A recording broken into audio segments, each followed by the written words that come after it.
हेर्नुहोस् है साथीहरू, आज चाहिँ मेरो सब्जी के छ भन्नुहुन्छ भने पनिर छ,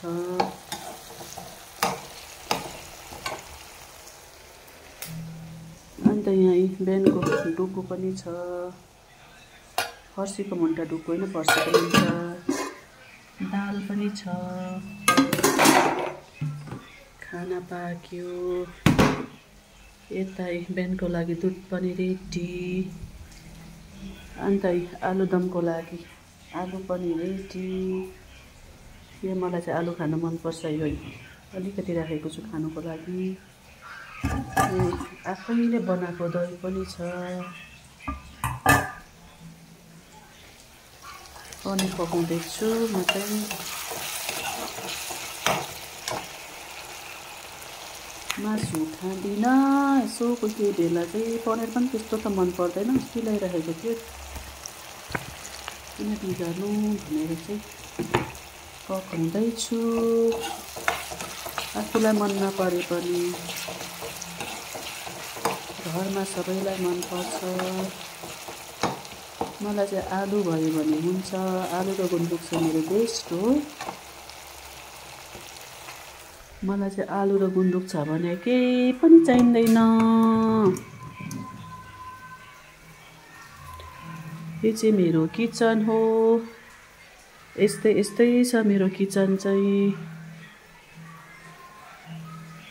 त्यस्तो राम्रो पनि छैन, बनाउन पनि सकेको छुइनँ, यस्तैमा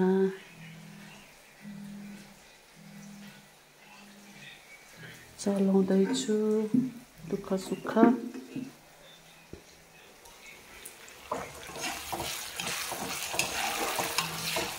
घर पनि बनाउन सकेको छुइनँ, अब चाहिँ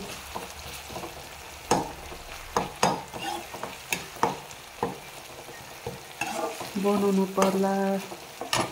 घर बनाउनु पनि सकिँदैन, त्यसै घर बनाएर पनि हुँदैन।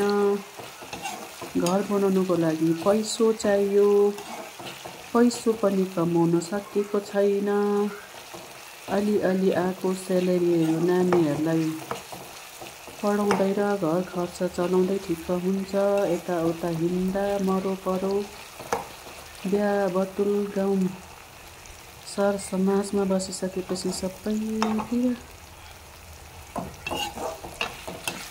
लगाउनु पर्छ, चलाउनु पर्छ, पुर्याउनु साह्रो पर्ने रहेछ। पहिला केटाकेटी हुँदा त केही जस्तो लाग्थेन, आमा बाउलाई दङ्ग्याइन्थ्यो। अनि आमा बाबाले भन्ने गर्नुहुन्थ्यो, पछि आफै बिहा गरेपछि आफ्नो घर गरी खाँदाखेरि चाहिँ चाक्षेस भन्नुहुन्थ्यो। साँच्ची नै त्यस्तो नै हुँदो रहेछ। त्यो दिनको यादहरू आउँदो रहेछ नि साथी हो। के गर्नु, आफूले घर चलाउँदाखेरि कति साह्रो पर्दो रहेछ।